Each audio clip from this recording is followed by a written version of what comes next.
Alors l'école d'arbitrage est créée depuis ce mois-ci, enfin depuis le début de l'année.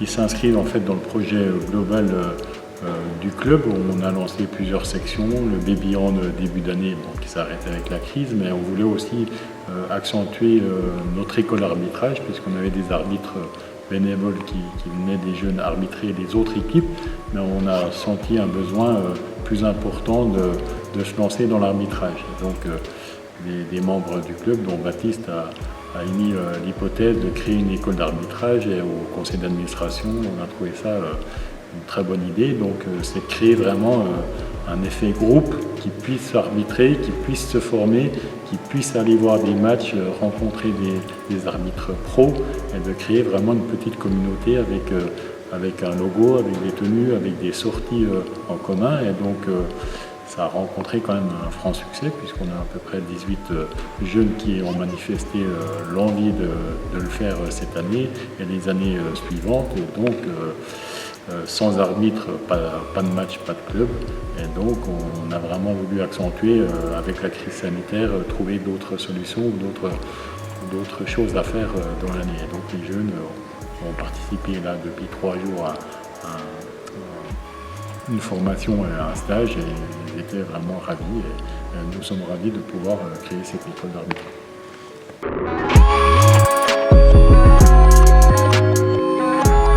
Non, à ma connaissance, il y a très peu d'écoles d'arbitrage, en tout cas comme on veut le lancer. Donc il y a beaucoup de jeunes qui arbitrent des équipes le samedi et le dimanche, mais on voulait vraiment créer une communauté avec un logo, une organisation, des encadrements.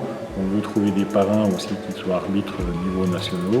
On a eu par le passé des arbitres du club qui ont évolué après en professionnel, et on veut aussi soit de manière amateur, soit peut-être il y en a certains qui seront intéressés pour embrasser une carrière professionnelle. Et donc pour ça il nous faut une base, et on a cherché dans nos licenciés ceux qui le voulaient. Donc c'est un petit peu innovant. On lance pas mal de choses. Baby hand, on se pose la question d'un beach hand, donc un club de beach hand. On voudrait proposer des activités diverses et variées à nos licenciés, et la crise nous a encore forcé à réfléchir autrement par rapport à avant. Donc c'est un peu innovant, et j'espère que ça fonctionnera sur plusieurs années.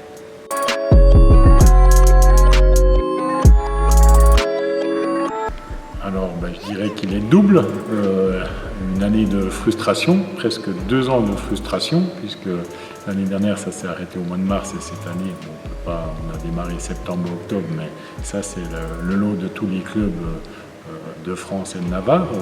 Mais les jeunes sont frustrés de ne pas pouvoir jouer. Nous sommes un club d'intérieur, alors encore plus frustrés parce que les activités extérieures le permettent, donc on a quand même gardé le lien avec nos licenciés, soit en faisant des sorties raquettes, des sorties ski. Depuis 2 mois, ils s'entraînent dehors, mais au moins on garde le lien. On a une inquiétude à la rentrée, comme tous les clubs, sur les pertes de licenciés, parce qu'il y en a certains qui auront soit trouvé une autre activité ou auront arrêté. Donc ça, c'est une première inquiétude. L'autre un peu moins financière, puisque on a des partenaires qui ont des difficultés, on comprend bien qu'ils ne pourront pas le renouveler, mais d'un autre côté on a eu moins de dépenses de déplacement, de frais, donc de ce côté-là on s'inquiète moins, et donc on se projette surtout sur l'avenir, sur la rentrée, en espérant au mois de juin faire quelques matchs amicaux avec nos équipes, et puis qu'en septembre on puisse retrouver le gymnase du Larmont comme on l'a connu auparavant. Donc l'inquiétude est le plus sur le niveau des licenciés l'année prochaine, avec des points d'interrogation,